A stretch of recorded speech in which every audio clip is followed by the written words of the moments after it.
بسم اللہ الرحمن الرحیم۔ السلام علیکم۔ کہ آج کل جس طرح سے امت مسلمہ پر حالات آئے ہوئے ہیں، یقین کریں کہ کوئی ویڈیو اپلوڈ کرنے کا دل ہی نہیں چاہتا۔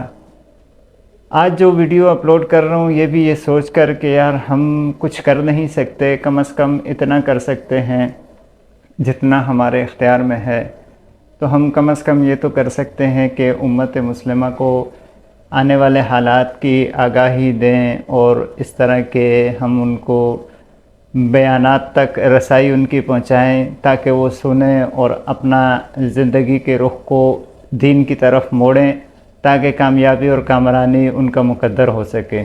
لیکن اللہ پاک نے کامیابی اور کامرانی اپنے دین میں رکھی ہے۔ دین سے ہٹ کر ہم اگر کوئی کام کریں گے تو ہمیں یقین مانے دنیا میں بھی رسوائی کا سامنا ہوگا اور آخرت کی رسوائی کا بھی سامنا ہمیشہ کرنا پڑے گا۔ تو دوستو، اسی سلسلے میں آج میں آپ کو ایک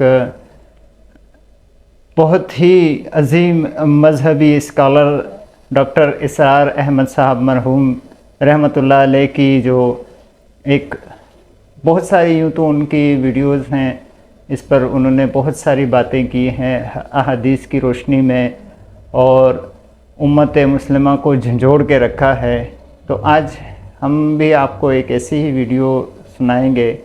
دیکھیں اس میں انہوں نے کس طریقے سے احادیث کی روشنی میں ہمیں آگاہ کیا ہے آنے والے حالات سے، اور کس طرح سے امت مسلمہ پر جو حالات آنے والے ہیں اس کے لیے ہم نے کیا تیاری کر رکھی ہے، جبکہ مخالفین نے اس کی پرزور تیاری کر رکھی ہے اور 2000 سال سے تیاریاں کر رہے ہیں۔ آئیے بیان سنتے ہیں، دیکھتے ہیں کہ کس طرح سے انہوں نے امت کو آگاہی دی ہے کہ اپنا قبلہ ہم درست کر لیں۔ اب نوٹ کر لیجئے، یہ کتابیں اگر آپ پڑھنا چاہیں تو کتاب الملاحم میں پڑھیے۔ بدترین عذاب عربوں پر آیا کھڑا ہے، سروں پر تنا ہوا ہے، بدترین ایسی جنگ ہونی ہے الملحمۃ العظمیٰ، جس کو کہ میں بھی آپ کے گواہی پیش کر دوں گا، جسے کہا گیا ہے دی لاسٹ کروسیڈ۔ بش نے بھی کروسیڈ کا لفظ بول دیا تھا، پھر واپس لیا اس نے۔ نکل جاتی ہے جس کے منہ سے سچی بات مستی میں، فقیہ مصلحت بھی سے اور ہندے بادہ خار اچھا، کروسیڈ کہہ کر پھر واپس لیا۔ یہ کروسیڈ اس کے اوپر جس قدر نقصان ہونا ہے عربوں کا، گریٹر اسرائیل بنے گا، یہ عراق، شام، اردن، سعودی عرب کا کچھ شمالی علاقہ، ترکی کا جنوبی علاقہ، جنگ عظیم، مصر کا صحرائے سینا، اور اس کے ساتھ ہی جو بہترین اس کا زرخیز ترین علاقہ ڈیلٹا آف نائل، یہ سب یہودیوں کے قبضے میں جائیں گے۔ اس کو حدیث میں کہا گیا الملحمۃ العظمیٰ۔ عیسائی 80 علم لے کر ہے مسلمانوں تم پر حملہ آور ہوں گے، اور ہر علم کے نیچے 12,000 فوج ہوگی، 9.5 لاکھ فوج۔ یہ نیٹو کی تیاری کس کے لیے ہو رہی ہے؟ جب یو ایس ایس آر کا خاتمہ ہوا تو پوچھا گیا تھا نیٹو چیف سے، اب کس لیے؟ تمہارا وہ دشمن تو ختم ہو گیا، اب ہمیں اسلامک فنڈامنٹلزم سے نمٹنا ہے۔ وہ جانتے ہیں خطرہ یہی ہے، اب اسلام ابھر سکتا ہے، مسلمانوں کے سینوں کے اندر وہ آگ ہے، اوپر خاکستر آ گیا ہے، تم پہ اٹھانا بیٹھنا، یہ اندر تو انگارہ ہے، اوپر سے راکھ ہے، اس سے دھوکہ نہ کھا جانا ان کے دلوں کے اندر۔ ہم اپنی تاریخ بھول گئے۔ اور بش نے کہا تھا مسلمان چاہتے ہیں کہ ہسپانیہ سے لے کر انڈونیشیا تک نظام خلافت قائم کریں، اور میں حیران ہوا تھا کہ اس کمبخت کو ہسپانیہ کا خیال کیسے آ گیا؟ ہمیں تو کبھی آتا ہی نہیں، اب ہم تو بھول گئے۔ وہ تو 500 برس پرانی بات ہے جبکہ وہاں سے ہمیں نکال دیا گیا تھا۔ اگرچہ اقبال نے کہا تھا ہے ارض فلسطین پہ یہودی کا اگر حق، ہسپانیہ پر حق نہیں کیوں اہل عرب کا؟ ہسپانیہ میں تو 800 سال حکومت کی مسلمانوں نے، اور ابھی 500 برس سے گزرے ہیں نا۔ یہودی تو ارض مقدس سے 2000 سال نکالے گئے، انہیں لا کے آباد کیا گیا، عربوں کے سینے میں خنجر پھونک دیا گیا۔ وہ چھوٹا سا ملک جو چاہتا کرتا، کوئی پوچھنے والا نہیں. امریکہ جیسے اپنے بیٹے کی حفاظت کرے ویسے کرتا اس کی. اور حضور نے فرمایا ہے وہ جنگ جب ہوگی تو ایک باپ کے اگر 100 بیٹے ہوں گے تو 99 ختم ہو جائیں گے، ایک بچے گا. یہ حدیث ہے صحیح. اور آپ نے فرمایا ویل للعرب من شر قد اقترب، عربوں کے لیے ہلاکت ہے، عربوں کے لیے بربادی ہے اس شر سے جو قریب آ چکی. اور آج جس طرح انہوں نے ان کی تہذیب کو اختیار کر لیا ہے، دبئی جا کر دیکھیے، بدترین مغربی معاشرہ جو ہے وہ دبئی کے اندر ہم نے قائم کر کے دکھا دیا. اب سعودی عرب اس راستے پر بڑھ رہا ہے.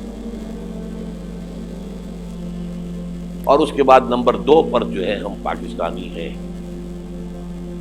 لیکن میں اس کے وہ پہلی بات جو کہہ رہا ہوں وہ تو یقینی ہے، اس میں تو احادیث صحیحہ موجود ہے. اگرچہ اس کے بعد پانسا پلٹے گا، پھر حضرت مہدی کا ظہور ہوگا، حضرت عیسیٰ کا نزول ہوگا، اور وہ گریٹر اسرائیل گریٹر گریو یارڈ بنے گا یہودیوں کا. ایک ایک یہودی قتل ہوگا اور دفن ہوگا. یہ بات میں ہونا ہے. میں پہلی بات فرض کر رہا ہوں. وہ پانسا پلٹے گا جب پلٹے گا. ابھی جو سامنے ہے وہ کیا ہے؟ جس ملحمۃ العظمیٰ کہا حضور نے، جسے آرمگیڈون کہتے ہیں عیسائی. آرمگیڈون کی اگر کہیں جا کر آپ دیکھیں گے، آپ ڈکشنری میں مانی تو کیا لکھا ہے؟ A very big war which will be fought between the forces of evil and good before the end of this world. اس دنیا کے خاتمے سے پہلے خیر اور شر کی قوتوں کے درمیان بہت بڑی جنگ ہوگی. ارمجدون اسے کہتے ہیں عربی میں، اور ارمگیڈون اسے کہتے ہیں انگریزی کے اندر. اور یہ بائبل کی آخری کتاب کے اندر ہے، جو اس میں کہ مکاشفات یوحنا، ریولیشنز آف سینٹ جان. یہ تو میں کہہ رہا ہوں یقین کے ساتھ، اور زیادہ دور نہیں آیا چاہتا ہے. اس لیے کہ یہودیوں کا اور عیسائی جو کنزرویٹوز ہیں، نیو کنزرویٹوز، ان کا 5 نکاتی ایجنڈا ہے متفق علیہ، جس کے تحت یہ جنگ صلیبی شروع کی گئی ہے. تو سن لیجئے آپ. آرمگیڈون نمبر 1، گریٹر اسرائیل قائم ہو جانا اس کے نتیجے میں نمبر 2، دیوار گریہ بھی کہا جاتا ہے، مسجد اقصیٰ اور قبۃ الصخرہ کو گرانا نمبر 3، وہاں 3rd ٹیمپل، وہ مسجد جو حضرت سلیمان نے بنائی تھی 1000 قبل مسیح میں، پھر برباد کی تھی نبوکدنضر نے، دوبارہ بنائی گئی، پھر دوبارہ ختم ہوئی 70 عیسوی تک گری پڑی ہے. ان کا خانہ کعبہ گرا ہوا ہے 70 عیسوی سے لے کر آج تک. ایک دیوار ہے ویلنگ وال، جہاں جاتے ہیں، روتے ہیں، پیٹتے ہیں، ماتم کرتے ہیں، وہاں وہ بنے گا 3rd ٹیمپل. اور نمبر 4، اس میں لا کر رکھا جائے گا تخت حضرت داؤد کا. یہ تخت کہاں ہے اس وقت؟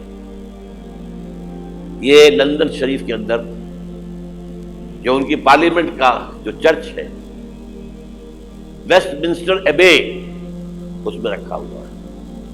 ایک پتھر تھا جس پر بٹھا کر حضرت داؤد کی تاج پوشی ہوئی، پھر حضرت سلیمان کی ہوئی، پھر وہ پتھر رکھ دیا گیا جب حضرت سلیمان نے بنایا ہیکل مسجد اقصیٰ، وہاں رہا وہ.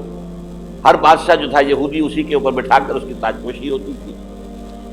سن 70 میں ٹائٹس نے گرایا اسے ہیکل کو، وہ پتھر لے گیا، وہاں سے روم گیا، روم سے آئرلینڈ گیا، آئرلینڈ سے اسکاٹ لینڈ آیا، اسکاٹ لینڈ سے انگلینڈ آیا، اور اب وہ رکھا ہوا ہے 14ویں صدی عیسوی سے آج تک. وہ ویسٹ منسٹر ایبے میں رکھا ہوا، ایک کرسی کی سیٹ میں اسے بنا دیا گیا ہے تخت کی شکل. اب انگریزوں میں کوئی ملکہ ہو، کوئی بادشاہ ہو جس کی بھی تاج پوشی ہونی اس میں ہو، یہ لا کر رکھا جائے گا 3rd ٹیمپل میں. اور اس پر یہودیوں کے خیال کے مطابق ان کا مسیحا آئے گا جو مسیح دجال ہوگا. عیسائیوں کے خیال کے مطابق حضرت عیسیٰ آئیں گے، وہ ہمارا بھی خیال ہے حضرت عیسیٰ آئیں گے علیہ السلام. بہرحال یہ تو بعد کی باتیں ہیں نا. اس وقت جو میں عرض کر رہا ہوں عربوں پر بہت بڑا عذاب، اور پاکستان کا معاملہ البتہ یہ ہے، میں یقین سے نہیں کہہ سکتا. ہینگنگ ان دی بیلنس، ہو سکتا ہے اللہ تعالی ہم پر رحم فرمائے، ہو سکتا ہے. اگرچہ اس کی کوئی شرائط ہوں. چمن کے مالک اگر بنا لے موافق اپنا شعار اب بھی، چمن میں آ سکتی ہے پلٹ کر چمن سے روٹھی بہار اب بھی ہو سکتی ہے. اور یہ بھی ہو سکتا ہے کہ اللہ تعالیٰ نے معجزانہ طور پر ہمیں ملک دیا، ہم نے اللہ سے بدعہدی کی، وعدہ خلافی کی، غداری کی، لہذا سزا دی جائے اور ہم سے یہ ملک چھین لیا جائے. It's just possible. دور نہ سمجھے، اسے انہونی بات نہ سمجھے. جو گھیراؤ ہو رہا ہے آپ کے مغرب میں نیٹو فورسز اور مشرق میں بھارتی فورسز گدھوں کی طرح بیٹھے ہوئے انتظار کر رہے ہیں پاکستان اور ڈسٹیبلائز ہو جائے، یہاں اور بدامنی ہو جائے. اب لاہور میں پھر آج دھماکے ہو گئے ہیں. 2 دن پہلے کا دھماکہ میں سہ کے آیا ہوا ہوں، آپ کے سامنے بیٹھا ہوں. وہ جانے بچی ہیں. جو ہماری اکیڈمی کا حشر ہوا وہ میں آپ کو نہیں بتا سکتا. یہ سارا کیوں ہو رہا ہے؟ تاکہ یہاں بدامنی ہو جائے اور ہمیں جواز مل جائے. مغرب سے نیٹو فورسز داخل ہو جائیں، مشرق سے بھارتی فورسز آ جائیں اور ہمارے ایٹمی دانت توڑ کر اور پھر ہمیں بھارت کے سامنے ڈال دیا جائے. نو ڈو ایز یو لائک. یہ ان کا نقشہ ہے. ہوگا کیا وہ اللہ جانتا ہے. ہوگا وہ جو اللہ چاہے. لیکن اللہ کا چاہنا جو ہے وہ کس پر منحصر ہے؟ یہاں انقلاب برپا کرو، یہاں اسلام لاؤ. اگر دھندوں میں لگے رہو گے تو وہ خود بخود نہیں آ جائے گا انقلاب. صحابہ نے جانیں دی تھی، کتنی تکلیفیں اٹھائی تھی. 12 برس تک مکی دور کے اندر با نشہ درویشی در ساز و دمادم سن، جو پختہ شبی خدرہ بر سلطنت جنگ سن. یوم طائف یاد ہے جو حضرت عائشہ فرماتی ہے کہ میں نے پوچھا تھا حضور سے کہ یوم احد سے زیادہ سختی بھی آپ پر کبھی آئی؟ یوم احد پر کیا ہوا تھا؟ تلوار کا وار پڑا تھا آپ کے چہرہ مبارک. یہ جو رخسار کی ہڈی ہے اس کے اندر وار گیا ہے. اوپر خود کی 2 کڑیاں تھیں وہ اس میں گھس گئیں. 2 دندان مبارک شہید ہوئے. وہ خود کی کڑیاں ایک صحابی نے اپنے دانتوں سے پکڑ کے کھینچنے کی کوشش کی، دانت نکل گئے، وہ نہیں نکلی. کیا جتن کر کے نکالی گئی ہوگی تو خون کا فوارہ اتنا خون گیا ہے کہ آپ بے ہوش ہو گئے، گر گئے. اور مشہور یہ ہو گیا کہ 27 سال پہلے یہ انہوں نے بیان کیا تھا. اور یہ دیکھیں کہ کس قدر جامع بات کی انہوں نے کہ اس وقت ضرورت کس امر کی ہے کہ مسلمان اپنے دین کی طرف پھریں اور دین پر آ جائیں تاکہ یہ جو موجودہ حالات ہیں ان کا مقابلہ کیا جا سکے. دیکھیں جو بات نبی علیہ الصلوۃ والسلام نے فرما دی نا، تو سورج کے نکلنے میں تو شک ہو سکتا ہے، لیکن حضور علیہ الصلوۃ والسلام کی کسی بات میں بال برابر شک کرنا بھی اپنا ایمان تباہ و برباد کرنا اور اپنے آپ کو ہلاک کرنا ہے. جو نبی علیہ الصلوۃ والسلام نے فرما دیا وہ تو ہو کر رہے گا، لیکن اس کے لیے ضروری یہ ہے کہ ہم جتنا ایمان پر کامل ہوں گے، ہمارا ایمان پختہ ہوگا، ہمارا یقین پختہ ہوگا، تو ہمیں یہ یقین ہوگا کہ یہ اللہ پاک کی طرف سے ہیں. ورنہ اگر یقین پختہ نہ ہونا تو معاذ اللہ پاک حفاظت فرمائے، ایمان بچانا بھی مشکل ہو جائے گا. ملتے ہیں اگلی ویڈیو میں، تب تک کے لیے آپ سے بھی دعاؤں کی درخواست ہے، ہم بھی دعا گو ہیں. اللہ پاک مظلوم فلسطینی مسلمانوں کی غیب سے مدد اور نصرت فرمائیں. اللہ پاک ہم سب مسلمانوں کا حامی و ناصر ہو. اللہ حافظ.